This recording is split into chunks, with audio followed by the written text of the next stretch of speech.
These men on Love and Hip Hop New York is elementary and middle school as a motherfucker. Like, this Creed Squad shit is so motherfucking annoying and so childish that it don't make no sense. Like, really? Like, the Get Money clique that I was a part of in high school way more hard than this shit. Like, these ain't nothing but a clique of a bunch of lames.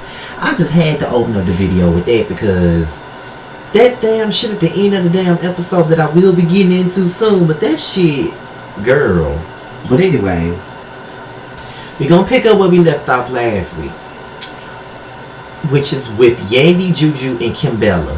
Yandy pretty much sat there and admitted to not being legally married to Mendici. She basically said that they filled out the paperwork, but she never sent in the paperwork. It's because she would have to pay restitution. The baby mamas would be some kind of way indebted to her money, and she doesn't want to have to pay for a crime that she didn't commit. And I can honestly tell y'all, I understand why she did what she did. You know what I mean? I do understand, because if I was her, as much as I would want to marry my man, knowing that he's going to jail, and then he got two bitter baby mamas that can't stand me, and is trying to find ways to destroy me and my name, I would want none of them bitches to have no parts of my money.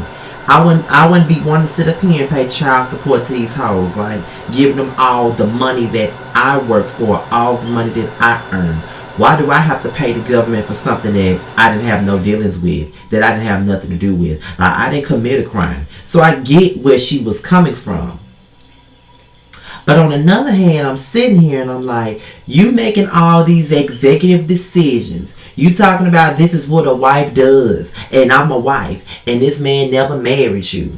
Well, Yandy, he pretty much, in so many words, never married your ass either. So you can't really go around making all these executive decisions on his property and what's in his name. You're not married to him. You're not even, like, you didn't even send the paperwork in. Like, you're not really legally married to this man. So how the hell are you able to sit here and tell somebody else what the fuck they need to do? Like, really, Andy? Like, I get why you did what you did, but you walking around here acting like you Queen Wilma when you ain't nothing but a baby mama with a ring. Like, you ain't no better than the other two. You still one of the other two. You just got a little lavish wedding on TV, made everybody think you were married, and you ain't. You ain't even married for real.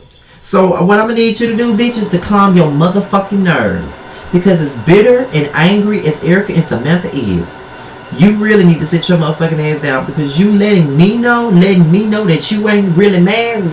Girl, sit the fuck down and shut the fuck up. That's really all I gotta say about that, Yandy. Like, girl, really? You ain't even married, but you're up here making all these executive decisions. That's what a wife does. Bitch, that's what a fiance does, ho. You ain't no damn wife. Get the fuck out of here, bitch.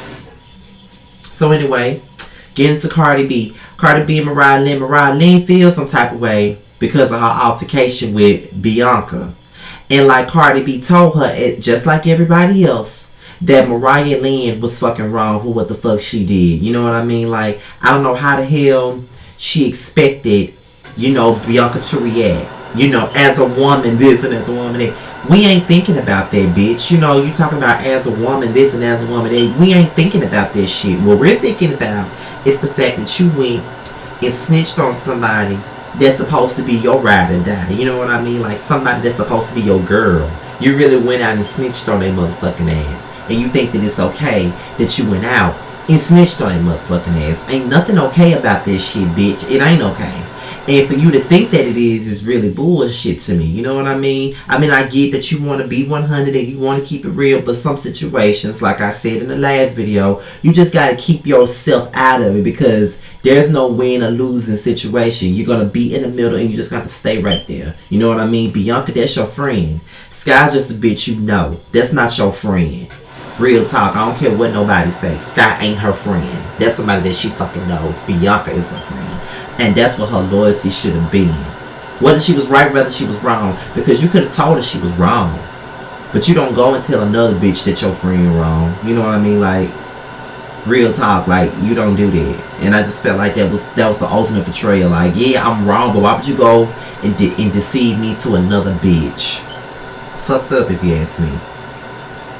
So then DJ Self, Richie Dollars, and Peter Guns, they meet up. They have drinks.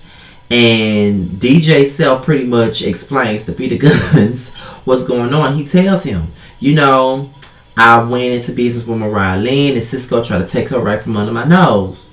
And you know, Rich, you know, as much as he says that he got past everything with Cisco, he really didn't, because all the shade that he throws in his confessionals at Cisco, he ain't over what the fuck Cisco did. He ain't over the fact that Cisco tried to fight him over Diamond Strawberry. He ain't over that. You know what I'm saying? So that's why he feels the way he does about Cisco.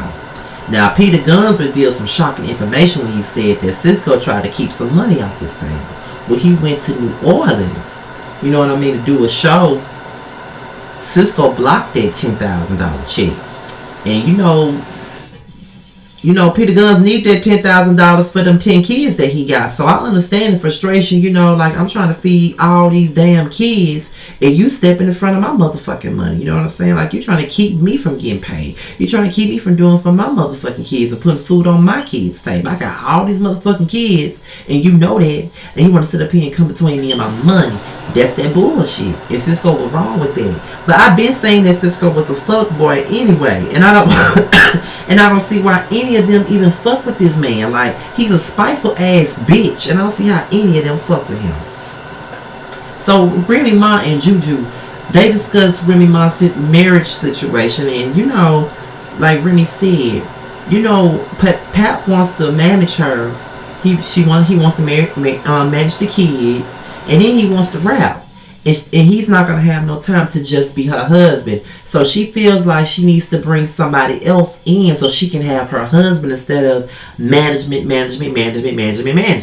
And Juju was like, well, I think you need to talk to him about it. You know what I mean? Like, I just want Pap to be my husband. You know what I mean? Like, if he really wants to do the music, then how is he going to be able to manage me? And that's true. You know what I mean? Like, if Pap is out here trying to get his music career back popping as well as manage you and trying to manage some up and coming artists, that's too much for him, and he's not gonna have the time and energy to put into you. So you just might need somebody else to come in and do some of the work that he can't do. And Pap gonna have to understand it if he's trying to do so many things at one time.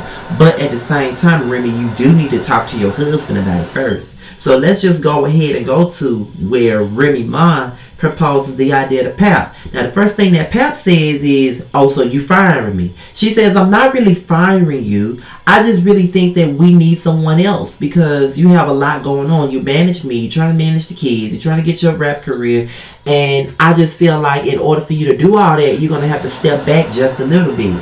But Pap said, you know, I'm all about the artistry first before I'm all about the business side before the artistry any day, and you know that.